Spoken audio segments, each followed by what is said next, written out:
Hello, and welcome to another episode of RedWolf TV. I'm Tim, and today we're going to be doing a blast from the past video. And our topic for today is none other than the KG9 spring pump action version from Maruzen.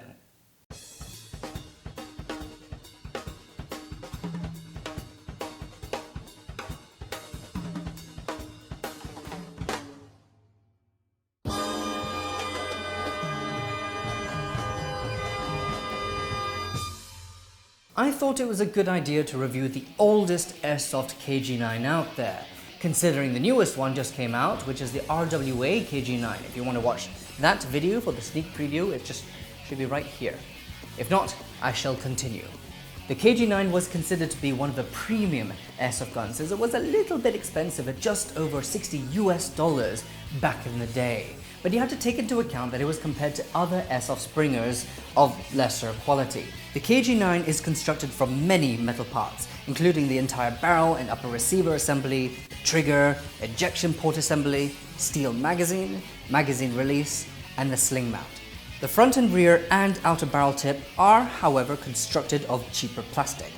The lower receiver is, thankfully, constructed of high-quality molded plastic. The cocking lever is constructed of steel and therefore incredibly sturdy. Come to think of it, the whole gun is actually pretty sturdy and solid itself. The only parts that do shake is the rather loose cocking lever and the sling mount at the back. Functionality-wise, it is really simple, with the safety found on the right side. Now, there are two ways to cocking the KG9. You can use the handle, which allows you to keep it open, but that's the only way to keep the breech open. There is a second way, using the pump action full grip on the barrel itself. But it doesn't allow you to keep the breech open. The spring feels very weak, meaning that it could be very low powered, but there's only one way to find out. Let's chrono the thing.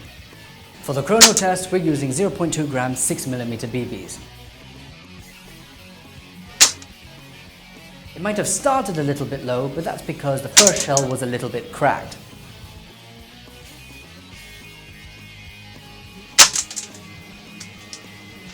Now, the great thing about this KG9 is the fact that it uses shells, and each shell will contain one BB that is securely fastened by an O-ring, and you insert it into the 30-round magazine.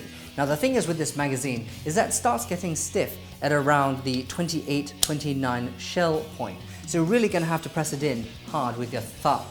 But you're going to have to take care of these shells as well, as they are actually incredibly brittle, as you can see from this particular shell. What I'm not going to do is take this to a range, as it could only travel about 10 meters before the BB decides to drop, as hop-up hadn't been invented yet. So accuracy-wise, it's somewhat all over the place. So we're going to shoot it here, in the studio, on a carpeted surface, where everything is safe. But that won't stop us from having fun. The pump action feels fantastic, but this sound is rather anticlimactic. But this more than makes up for it. Fly, my brethren!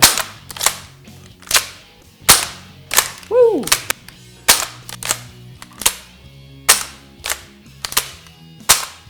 As you might have noticed, the shell doesn't always want to eject, so you're going to have to help it along if it decides to stay stuck within that chamber.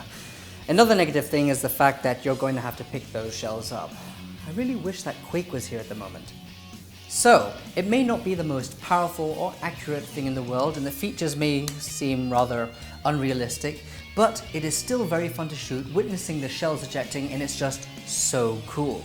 There are modern versions of the KG9, so we can compare them and see how far we've come in the past 20 years. That's it, folks. See you guys on the next episode of RedWolf TV.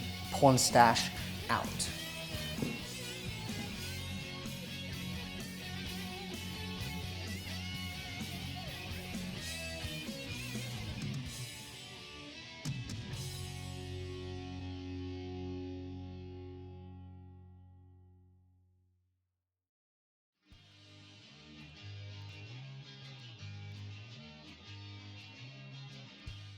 Do subscribe to our channel so you can keep up to date with our latest and coolest videos.